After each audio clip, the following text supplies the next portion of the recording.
For as long as I can remember, I have always been a lover of the water. When I was a kid, my father was a swimming instructor and he always took me and my brother to the beach. At that time, we often surfed and dived at the beach, and this way of life influenced the rest of my life. I have always had a great respect and awe for the power of the ocean. I know that the beauty of the ocean comes with its dangers. After graduating from college, I turned my hobby into a career. I became a surf photographer, focusing on capturing the moments of professional surfers in the water. I needed to find the best vantage point in the water to capture the magnificent sight of them taking on the huge waves. I have swum in waves in Hawaii and elsewhere. Each time, I was both excited and scared. I could feel the power of the giant waves and their height and speed was awe-inspiring. Sometimes I was in danger, but each time I was able to make it to shore safely. I seem to have 9 lives and have been lucky enough to escape time and time again. For me, surf photography is not just a job, it's a calling. Through my lens I hope to convey the beauty and power of the ocean and inspire a sense of reverence for nature. I know it's not an easy path, but I would give anything to pursue my deepest passion. Whether I'm swimming in huge waves or standing on the beach watching the waves roll in, I feel incredibly happy and content. This lifestyle has become an indispensable part of my life.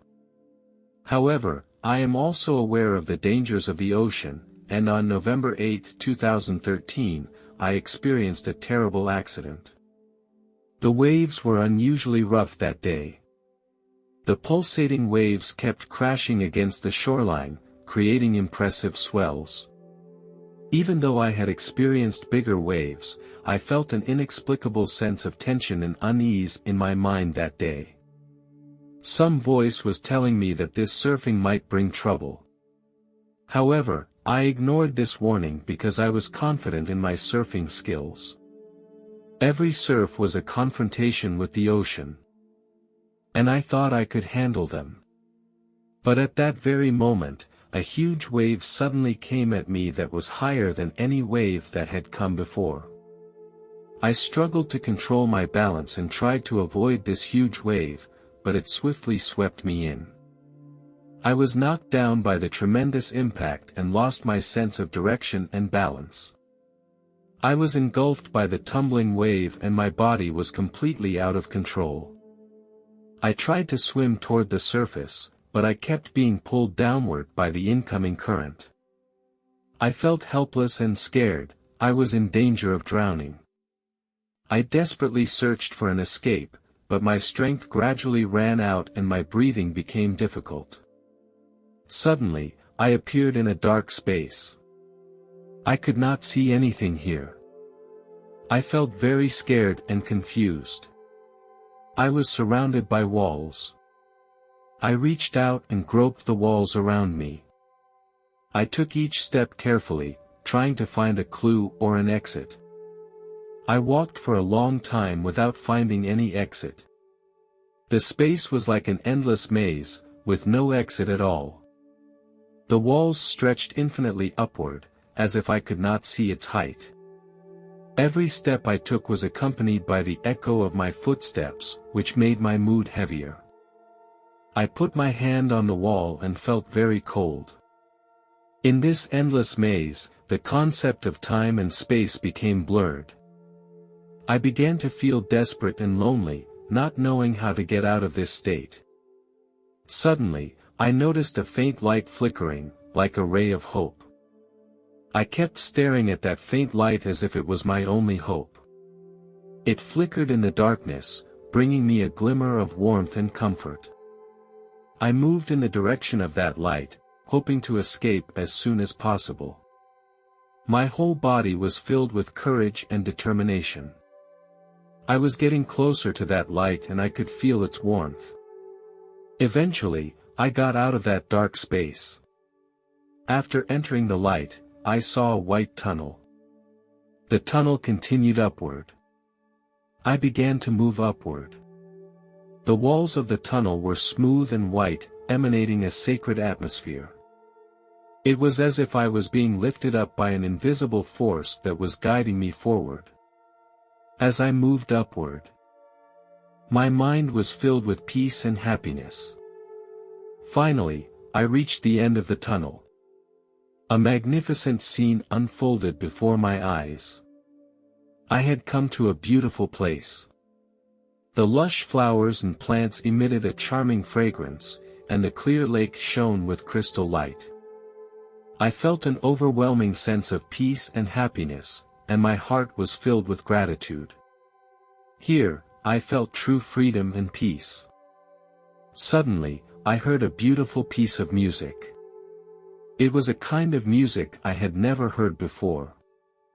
The music had a strong sense of rhythm, from upbeat to slow, from high to low, and each melody made me feel delighted and moved. I could not contain my emotions, and every note touched my heart deeply. This music made me feel very close to it. It not only has a wonderful melody, but also a wonderful power. It makes me feel closely connected to the world. My soul was baptized here. Here, I feel that my body becomes exceptionally light, as if I have wings. I can fly in the sky. I feel the breeze blowing gently on my cheeks. The sunlight sprinkled on my body, giving me endless energy and joy. I soar freely in the sky and enjoy the scenery. I am like a free little bird. I flew over mountains and rivers. I touched the softest clouds in the sky.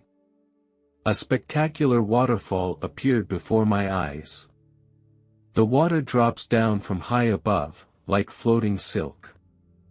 I saw a young girl next to the waterfall. She had long brown hair. I stopped beside her and greeted her. There was a sparkle of wisdom and kindness in her eyes.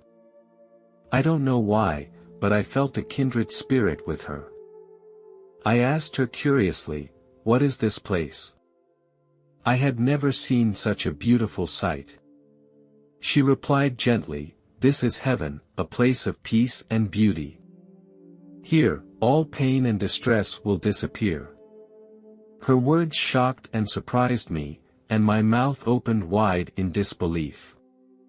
I had imagined the beauty of heaven, but it was even more beautiful than I had imagined. She also invited me to her house, and I accepted her invitation. We flew together through the dense woods and came to a cottage. Her home was a warm and natural place, surrounded by flowers and green grass dotted around. In her home, we tasted delicious food together, and laughter and joy filled the room. She also took me for a walk along the creek to appreciate the beauty of nature. I felt incredibly relaxed and happy in her company. Her kindness and warmth made me feel like I was at home. Finally, she told me that there are still many people on earth who love me and who are worried about me. I had to go back to them. Although heaven was wonderful, my mission was not yet complete. My heart became very complicated. I could not leave this place, but longed to return to my family. She gently touched my shoulder and gave me warm encouragement and support. She said, "You are a brave and loving person, and people on earth need your presence. Return to them with the blessings of heaven." I nodded my head. As we said goodbye, she asked me, "Do you know why you met me here?" I shook my head in confusion, curious about her question. She smiled and continued, "I am your sister." I was very surprised to hear this. My parents had never told me that I had a sister. She seemed to see my confusion. Then she went on to say, "You will get the answer you want when you go back." At this very moment, I felt my soul trembling. This feeling was getting stronger and stronger. The scene in front of me started to become blurred, and the white tunnel surrounded me again. My soul trembled more and more intensely, as if an invisible force was leading me. I knew that I was about to return to Earth and to my family. As I traveled through the tunnel, the white glow faded away. I was surrounded by seawater and the water pressure made my body feel heavy. Just when I could barely stand it, a bright light suddenly illuminated the bottom of the water. The light was like an invisible arm that freed me from the darkness. I had been spotted. They were a search and rescue team. They were armed with breathing equipment and quickly approached me. One of the search and rescue team members swam to me and held my hand tightly. They quickly brought me to the surface. As I breathed fresh air again, I felt very lucky. I was pulled to the rescue boat. I was taken to a nearby hospital. My family also arrived at the hospital, their eyes full of worry. My parents hugged me tightly. The doctors examined my body in detail and didn't find anything too serious. They just told me to go back and get some rest. The day after I returned home, my mother and I sat on the couch. I took a deep breath and decided to share my experience in heaven with my mother. "Mom, there is something I want to tell you," I said in a soft voice. She nodded. Before I was rescued, I went on an amazing journey. I traveled through a white tunnel and entered a beautiful place. I met a woman. She caressed my shoulder and offered me encouragement and support. She said she was my sister. My mother's voice began to tremble and she shed tears of sadness. I held her hand tightly and I felt her sadness. "My child, I never told you because this is my most painful memory. Before you were born, there was a car accident in our family. Your sister tragically passed away in that accident. She was only 7 years old at the time." My mother's voice carried endless sorrow. My heart immediately heaved and I looked at my mother in disbelief. I never thought I had a sister. After the accident, I felt it was my fault. I didn't protect her, my mother continued. This painful experience has always bothered me, and I didn't want to remember it, so I didn't tell you about it. I understand the pressure and self-blame my mother has been under, and I know she is also in great pain inside. I comforted my mother by saying that it was not your fault. You are a loving mother. Please don't blame yourself anymore. My sister wouldn't want to see you in such pain. Now my sister is living a happy life in heaven. The mother raised her head, and her eyes were filled with complicated emotions. Slowly, her expression became softer.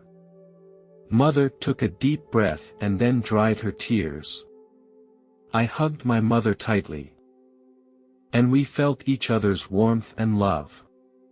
Although the loss of my sister was a painful memory, it also made me understand more about the preciousness of life and the importance of family. I will always miss my sister. The story takes place when I was 27 years old and I experienced a terrible accident. I was unfortunately hit by a falling plank of wood. I died in this accident. Next, I went to another world. I also met a person there who gave me comfort and warmth. I also saw heaven. For some reason, I chose to return to Earth to continue my life. Have you ever been hit on the head? Saw a bright blue light. That's the best way to describe my crossing. If you ever see that light between your eyes, that's the way to heaven. As a business consultant, my job is to provide assistance to business owners, helping them with a variety of business and team issues. I would understand their needs and provide the best solutions to achieve their business goals. One day, I was getting ready to meet with a client. At the time, I was walking down a street. There was a second-floor business on this street that was being renovated. I didn't notice this at the time because there were no tips or safety measures around. When I walked directly below the store, I suddenly heard a loud bang. Then, a strong impact came from my head and I felt a strong pain. Then, I saw a bright blue light. My head started bleeding nonstop. I was so scared and panicked that people around me started calling emergency numbers. My consciousness started to become blurry. The bright blue light was still flashing in my vision as if it was a supernatural presence. I didn't know where the light came from, but it emitted a strong heat that made me feel very warm. I didn't know what was happening, and I didn't know what to expect. I felt as if I was in a state of solitude. I wasn't sure if I was alive or if I had crossed over to another world. My heartbeat gradually became faint and I felt like my life was slowly fading away. Suddenly, I heard a soft voice telling me, "Stop struggling, your injuries are now very serious. I will take you to a safe place." This voice brought me an inexplicable peace and comfort. My pain gradually eased, as if healed by a mysterious power. The fear and anxiety inside me was also gradually soothed. I followed the light and began to move upward. I felt my body became very light. Slowly, I left the ground and floated in the air. My soul became light and free of any pain and constraint. This experience made me feel very wonderful. I felt that I was wrapped in an incomparably pure energy. In this state, time and space seemed to lose their meaning. I floated into the sky above the city. Everything on the streets started to become small, like mini models of the city. Vehicles were going back and forth like insects, and crowds were like ants. I saw people hurrying through the streets, they were busy chasing their dreams. Everyone had their own unique stories and goals. I saw cafes on the street where people gathered. Soon I was off the planet. I was transported into a whole new dimension. In this dimension, I saw beautiful and mysterious planets and galaxies. Countless stars shone with a mysterious light. Suddenly, I appeared in a brightness. A step appeared in front of me. The step seemed to be made of soft cotton, giving a comfortable and warm feeling. As I stepped on each step, I immediately felt a light force lift me up. No matter how hard I pressed it, they always gently accepted me. I could not feel any pressure. It was as if I had become one with the steps. With each step, new steps appeared before my eyes like magic, greeting my steps perfectly. Each step was full of soft elasticity, and this comfortable feeling spread throughout my body. When I put my foot down, the steps would sink slightly and then quickly return to their original state. At the same time, these steps also emit a special aroma. It was a fresh and fragrant smell. I no longer felt tired, but full of energy and motivation. Finally, I reached the last step. As I stopped, I spotted a small bridge. The bridge spans over a peaceful stream. It was very simple in shape and exuded a sense of rustic and pure beauty. The bridge is made of white stone. The surface of the stone is smooth and delicate. After years of baptism, it shows a unique natural texture. When the sun shines on it, the stone shines with a faint light. The water under the bridge flows slowly and quietly. The bridge is lined with various flowering plants, and the fragrance of the flowers fills the air. When the breeze blew, the flowers began to sway gently. On the opposite side of the bridge, I saw my father and other relatives. Their eyes were filled with deep love. A white light surrounded them, giving off a dazzling and pure glow. This white light was the brightest, purest white I had ever seen. It felt like this light could penetrate all gloom and negativity.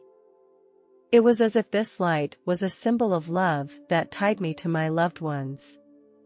Behind my loved ones, a huge building appeared, which was also built of white stone. This building exuded a solemn and sacred atmosphere. It was so huge that it seemed to stretch to the end of the sky. The first person who spoke to me was my father. He said, "Dear daughter, what are you doing up there?" I replied, "Dad, I don't know. I was hit on the head by something, and then I came to this place." There was a flash of concern in my father's eyes, and he touched my shoulder gently. He just told me, "I can't stay here yet. I think they are so lucky. I envy them for being able to live here." I saw a bright light at the top of the building, and I wanted to get closer to see it more clearly. Just as I was about to approach, my great-grandfather blocked my way. He looked at me with firm, loving eyes. He told me that it was not the right time for me to approach the lamp. But I didn't give up, and I tried again to get closer. This time, my father stood in front of me. In a gentle but firm voice, he told me that now was not the time and that I needed to be patient. I was a little angry. That's when the rest of the family said to me, "Now you have to go back, you have a lot of things to accomplish." I replied, "I don't want to go back, I want to stay with you, and I don't know how to get back." Suddenly, a strong bright light appeared above me, and it was like a lightning bolt in the dark. I looked up to find the source of the light, and I couldn't believe my eyes. I actually saw Jesus. I was surrounded by his light, and I felt a strong sense of love. His light gave me hope and comfort. I asked Jesus, "Do I have to go back? Do I have a choice?" Jesus answered, "Of course you do. You are hurt very badly. If you want to stay here, no one will blame you." I began to think about my answer. Here I felt an overwhelming sense of peace and tranquility. I can be away from pain forever and have eternal joy. When I thought about my son, I also felt a deep sense of attachment and responsibility. Then I asked Jesus, "What will happen to my mother down there? And my son, can I let them come up together?" He didn't answer me directly. He gently placed his hand on my shoulder and gestured for me to look down. Following his guidance, my family appeared in my line of sight. I saw myself lying in the operating room. My mother was in the hospital hallway, her eyes revealing sadness and loss. The rest of my family was also immersed in grief. Jesus whispered in my ear that they were sad for you. Those words touched my heart deeply. I could feel the love and attachment they had for me. He also showed me a picture of the future. I saw my mother, becoming even thinner. She was sitting at home in the picture, no longer eating regularly, and her body was becoming gradually weaker. I felt my mother's loneliness and helplessness in the picture, and she had lost her enthusiasm and motivation for life. Her eyes are full of melancholy and loss, and she no longer takes care of her health as she used to. Then, I saw my son's graduation ceremony. I saw him standing on the stage without his family by his side. His eyes revealed sadness and loss. He looked extraordinarily lonely in the crowd, with no one to share this momentous occasion with. He had achieved an excellent result, which made me feel immensely proud. This scene made me even more determined to go back. I want to be there for my son at every important moment in his life. He needed my love and care. And I didn't want him to face the hardships of life alone again. Suddenly, I heard the prayers of my family. Their voices cut through the barriers of time and space. My husband, who clasped his hands together, closed his eyes and prayed silently. His prayers were filled with love and hope that I would wake up. My mother was also praying for me. She poured out her worries about me to God. My friends joined in the prayers. I saw that their prayers were gathering into a powerful energy that gradually came together. This energy began to shimmer softly and form a transparent sphere. As I gazed into that ball of energy, I felt the thoughts and blessings of my family and friends, as if they were right there with me. I decided to return to Earth and to my family and friends. I stood on the steps, facing Jesus and my family, and gave my decision. Jesus nodded his head and acquiesced to my decision. Then I thought to myself, will I go back and experience physical pain? Jesus seemed to know what I was thinking. He said, "You don't have to worry about this, I will give you a healthy body." His voice was so full of comfort that I felt overwhelmingly at ease. I began to move slowly downward, and the steps seemed to turn into a smooth escalator. I crossed the roof and then entered the operating room. The doctors and nurses were focused on the surgery as they worked to repair my injured body. Jesus put my soul back into my body without incident. The surgery went very well. A month later, I had made a full recovery. The doctors were amazed at the speed of my recovery. They could not explain the reason for it, only I knew the miracle of it. The grace of Jesus enabled me to regain my health. The pain in my body gradually dissipated and was replaced by a return of strength and vitality. I am grateful for the second chance Jesus has given me and am determined to approach life with a more cherished attitude. Although I also miss my father terribly, I understand that he is already waiting for me in that beautiful place. I am confident that we will be together again in the near future. I know that I have more important things to do now. I long to be able to stand by my son's side on the day he graduates and be proud of his accomplishments. This experience has given me a deep understanding of how precious life is. I will face each day with a grateful heart. I know that no matter what the future holds, Jesus will be by my side to guide me.